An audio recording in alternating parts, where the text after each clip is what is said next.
ఓం గురుభ్యో నమః. శ్రీ శంకరాయ నమః.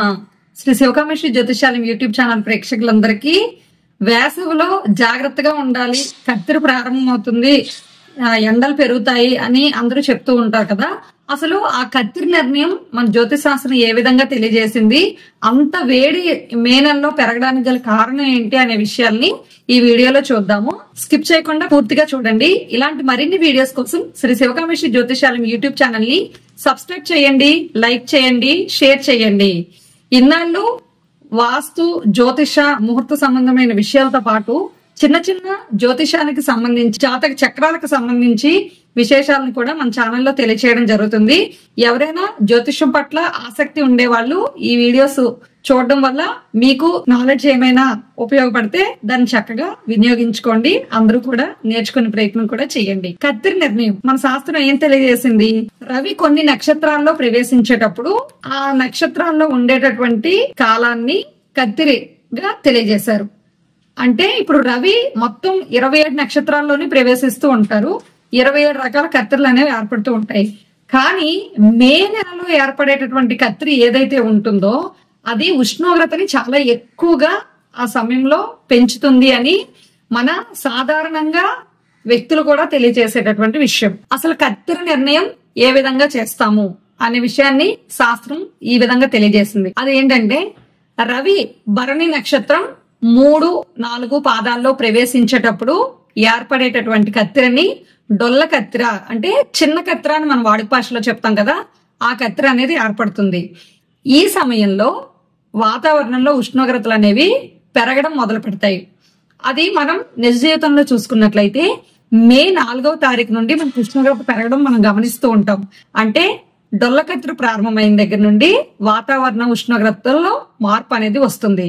ఈ ఉష్ణోగ్రత మే నెలలో పెరుగుతూ ఉంటుంది. అది ఎప్పుడు మనం బాగా పెరగడం గమనిస్తాము అంటే నిజ కత్తిరి ఏర్పడినప్పుడు ఈ విధంగా ఉష్ణోగ్రతలు పెరగడం మనం చూడొచ్చు. మన సాధారణంగా మనం చూసుకున్నట్లయితే రవి కృత్తిక నక్షత్రంలో ప్రవేశించిన కాలం నుండి ఉష్ణోగ్రత అనేది ఎక్కువగా పెరుగుతూ ఉంటుంది. అలా రవి కృత్తిక నక్షత్రంలో ప్రవేశించే సమయం ప్రతి సంవత్సరం కూడా సుమారుగా మే 11వ తారీఖున ఏర్పడడం అనేది మనం గమనించవచ్చు. ఈ నిజకత్తిరిలో ఉష్ణోగ్రతలు అనేవి ఎక్కువగా ఉంటాయి కనుక బయటకు వెళ్ళేటటువంటి వాళ్ళు, కర్ర పనులు చేసేటటువంటి వాళ్ళు, చిన్న పిల్లలు, ముసలివారు అందరూ కూడా, అందరికీ ఉష్ణోగ్రత ఎక్కువగానే ఉంటుంది కదా, అందరూ కూడా తగినటువంటి జాగ్రత్తలు తీసుకోవాలని మన ఋషులు, మన శాస్త్రాలు మనకు ముందుగుండానే తెలియజేశాయి. ఇప్పుడు డొల్ల కత్తిరి చూసాము, అదేవిధంగా నిజ కత్తిరి చూసాము. ఈ 2 కత్తిరిలో కూడా త్యాగం అనేది ఎప్పుడు జరుగుతుంది అంటే ఉష్ణోగ్రత కొంచెం తగ్గుముఖం పట్టి చిన్న చిన్న చిరుజల్లులు పడే అవకాశాలు మనకి ఎప్పుడు ఏర్పడతాయి అనే విషయాన్ని కూడా మన ఋషులు మనకి గ్రంథస్థం చేశారు.